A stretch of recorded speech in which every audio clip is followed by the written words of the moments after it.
ಮಂಡ್ಯ ಜೈಲಿನಲ್ಲೂ hi fi treatment ಸಿಗಲಿದೆಯಾ? ವರಪನಗ್ರಹಾರದ ಬಳಿಕ ಮಂಡ್ಯ ಜೈಲು ಬಹಳ ಸುದ್ದಿ ಆಗ್ತಾ ಇದೆ.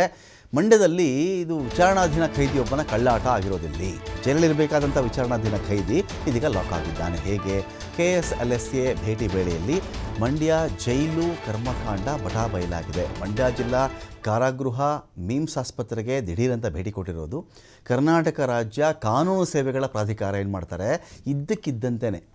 ಇದ್ದಕ್ಕಿದ್ದಂತೆ ಮಂಡ್ಯ ಡಿಸ್ಟ್ರಿಕ್ಟ್ ಜೈಲು ಮತ್ತು ಮಿಮ್ಸ್ ಆಸ್ಪತ್ರೆ ಎರಡಕ್ಕೂ ಭೇಟಿ ಕೊಡ್ತಾರೆ. ಅವರು ಏನು ನಡೀತಿದೆ ಕತೆ ನೋಡೋಣ ಅಂಥೇಳಿ. ಸೊ ಭೇಟಿ ಕೊಟ್ಟಾಗ ಕೋರ್ಟ್ ಅನುಮತಿ ಇಲ್ಲ ಇವನಿಗೆ, ಗಂಭೀರ ಪ್ರಾಬ್ಲಮೂ ಇಲ್ಲ ಇವನಿಗೆ. ಆದರೂ ಅನಧಿಕೃತವಾಗಿ ಸ್ಪೆಷಲ್ ವಾರ್ಡ್ನಲ್ಲಿದ್ದಂಥ ವೇಳೆಯಲ್ಲಿ ಇವನು ಸಿಕ್ಕಿಬಿದ್ದಿದ್ದಾನೆ. ಈ ಖತರ್ನಾಕ್ ಸಿಕ್ಕಿಬಿದ್ದಿರೋದು. ಜೊತೆಯಲ್ಲಿದ್ದಿದ್ದು ಗೆಳತಿ. ಆ ಸಂದರ್ಭದಲ್ಲಿ ಗೆಳತಿ ಬೇರೆ ಜೊತೆಲಿದ್ದಂತೆ ಇವನಿಗೆ.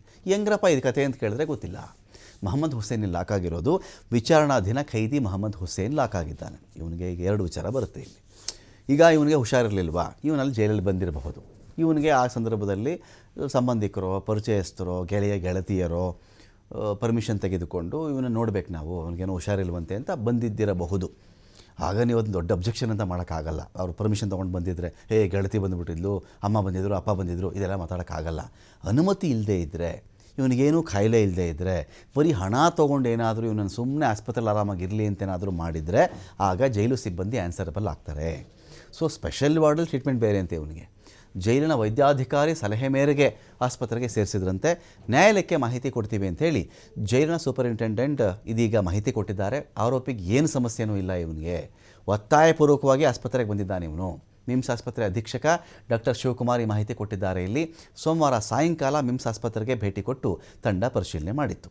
ಇದೀಗ ವಿಚಾರಣಾಧೀನ ಖೈದಿ ಮೊಹಮ್ಮದ್ ಹುಸೇನ್ ಈ ವಿಚಾರಕ್ಕೆ ಲಾಕ್ ಆಗಿದ್ದಾನೆ.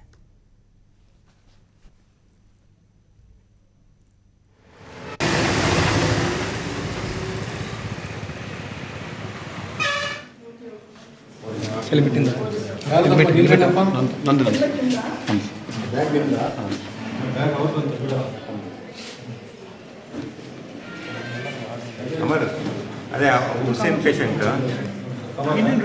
ಈಗ ಅದೇ ಅವರು ಇದು